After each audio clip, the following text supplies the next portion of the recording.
Hello everyone, welcome to the Meatless Kitchen. My name is Lydia Wan and I'm from the UK.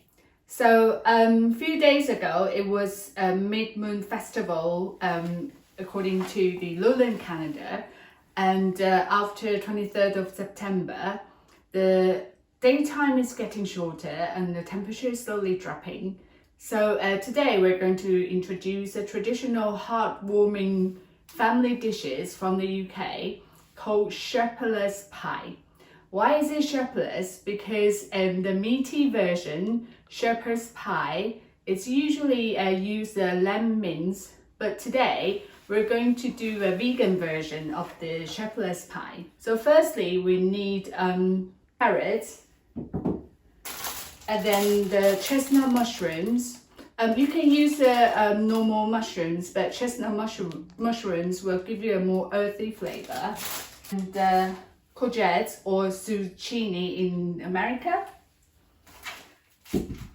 And some baby corn, or you can use leek. And 1 onions, and fresh tomatoes, or 400 grams of the tinned tomatoes. Some celery and lentils. This is to replace the meaty mince. For six people, we use two of these 400 grams lentils. Or I'm doing a half version today, so I'm only using one. And you can see this is green lentils. In the supermarkets, you probably will see like brown lentils or orange lentils. They all work similar, but brown lentils or green lentils are the two types of lentils I use. And some stock tube, and these are meatless. And then the most important thing is the potato. We're going to do mashed potato and to put it on top of our stuffing, and some oat drink to make the potato mash.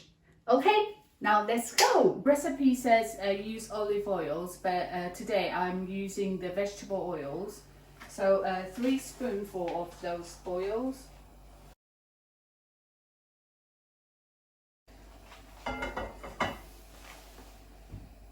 And after the pan is hot enough, the pan we tend to choose a flat bottom, but we like it to have a bit of height because we're going to add the water later.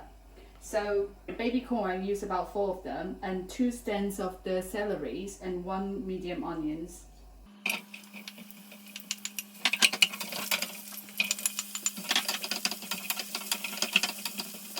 So we cook them for about 5 minutes or until the ingredients is a bit soft. And now we add the zucchini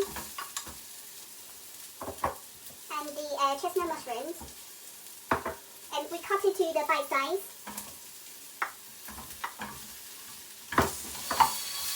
And we continue to cook it until it's soft and tender.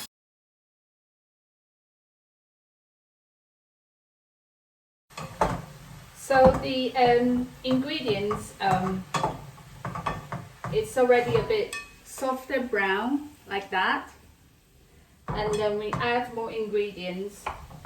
So now we add carrots and tomato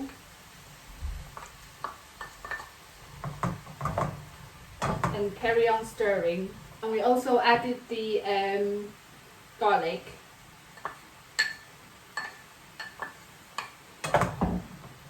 Again, we know some people they don't eat onions or garlic. It can be, you don't need to add them. It wouldn't really affect the dishes. And now the important ingredients are lentils.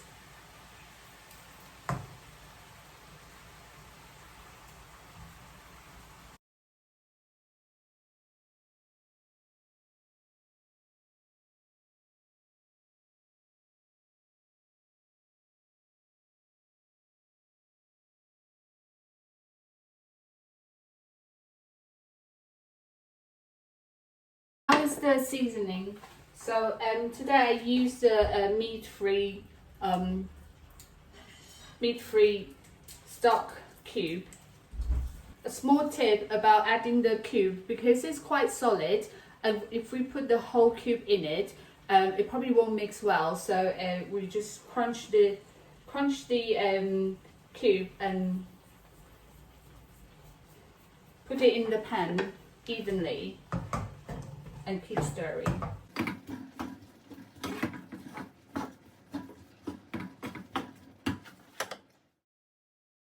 A bit of black pepper.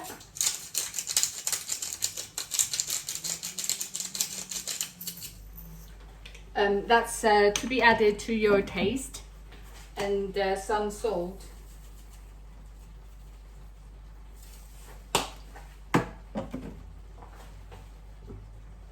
And then about 300 ml of the water,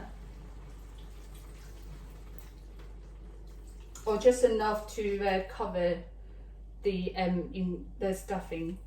2 teaspoons of the potato puree to add a bit of flavor, and we keep stirring.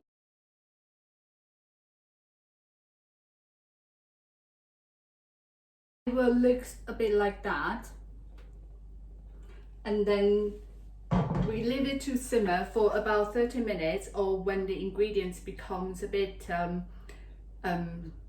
condensed and sticky.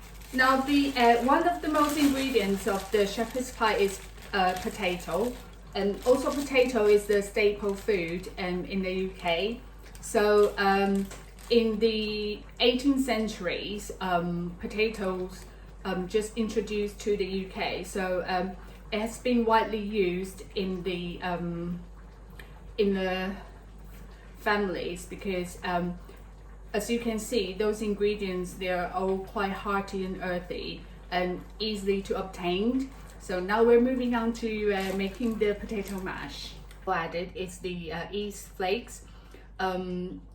It actually has the cheese-like flavor, so I'm going to add into the stuffings and also add it into the potato mashes in a bit. About 2 spoonfuls of the yeast flakes. And cut into pieces. Okay, so I usually use that size of the tomato, so it's easier to cook, so it doesn't take that long to cook the potatoes.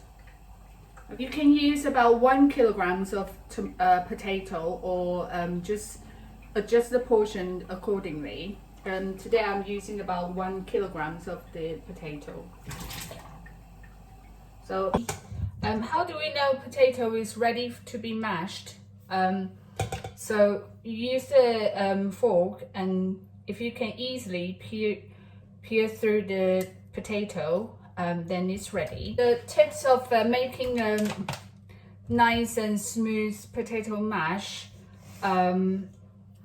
Firstly, we need to make sure the potato is soft, and then we added, traditionally British people will add milk, but here we use the oat as alternative. I choose oat is because soya milk, they have that distinctive taste, and it doesn't really go well with the traditional British dish. So oat milk is, for me, is a more suitable milk. So initially we just add a little bit, and then if you have mixers at home, it probably will save you more energy. But me personally, I quite like these little kitchen gadgets. It helps to mash the potato. So it's actually quite easy to do, and quite soothing. So so we can add a bit of oat milk as we go along. This is what it looks like so far, so a bit of work to do. So as you can see, it's not that difficult to use the manual masher. It is actually quite easy to buy ready-made potato mash in the supermarkets, but making your own, at least you know what you added in the mash.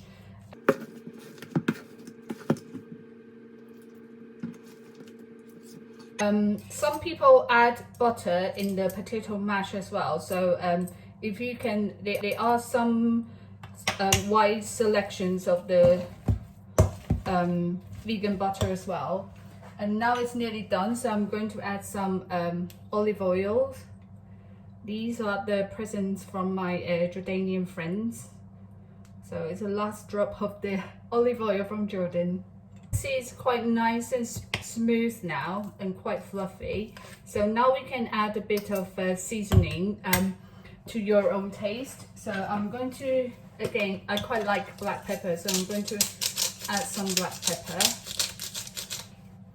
a little bit of salt, and a bit of mixed herbs to give it a bit of aroma. At the same time, the oven is preheat to 200 degrees Celsius, and then we also added a little bit of yeast flakes to give it a bit of like cheesy, creamy taste.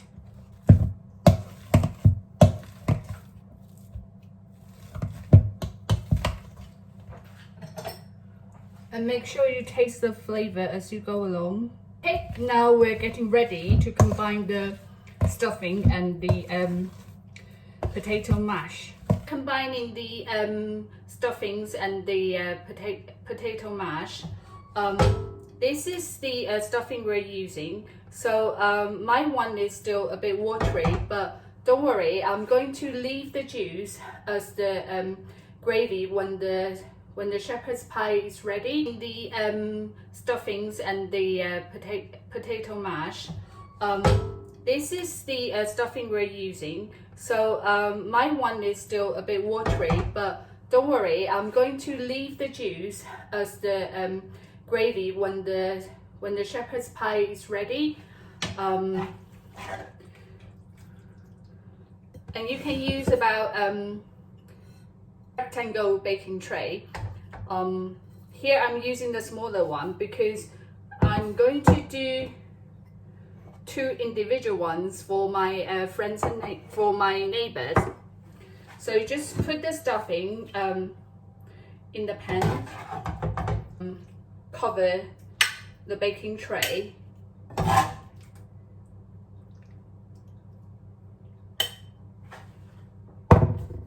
and then 2 of the individual ones.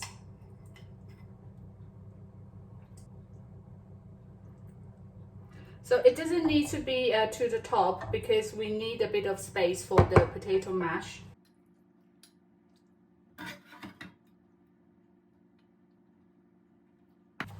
So that's what it looks like before we're putting on the potato mash. We're getting the spatula and put it on the stuffing.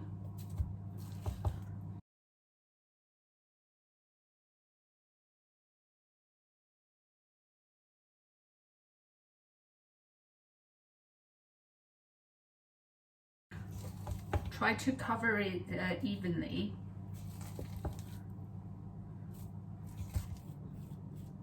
If it's too watery, then the potato mash would be sunk into the stuffings, which is not what we wanted.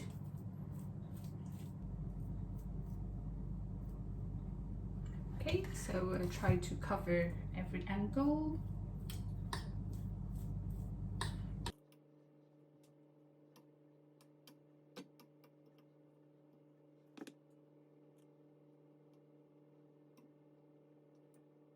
Okay, so that's a square one. It looks like that, and you can use your fork to create a bit of nice marks. Okay, so that's one done. Now we're moving on to the individual ones. Individual ones are easier because you just put it on there nicely.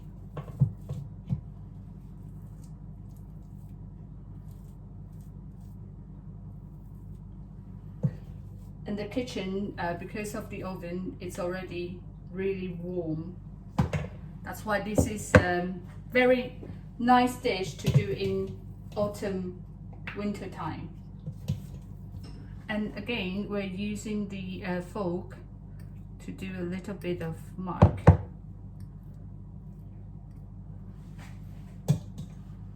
Okay, now it's ready to go into the oven.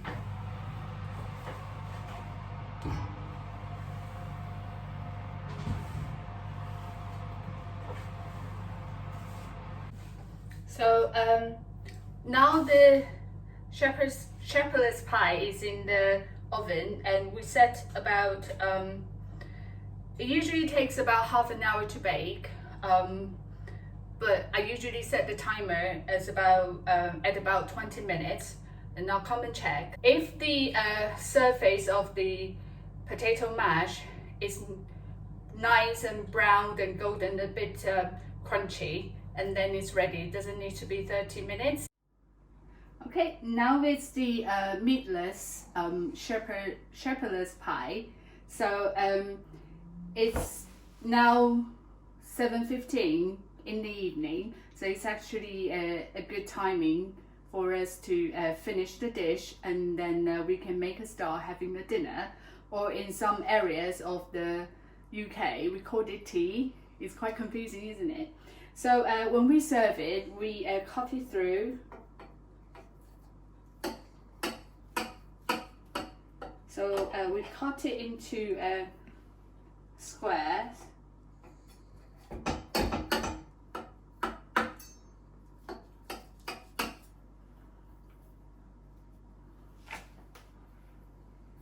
And our utensils travel in the air. And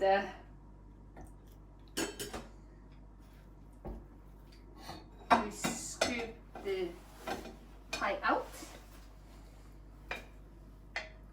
There you go.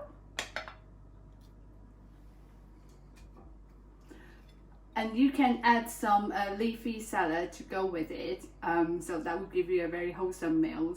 So that's it for today. Bon appetit!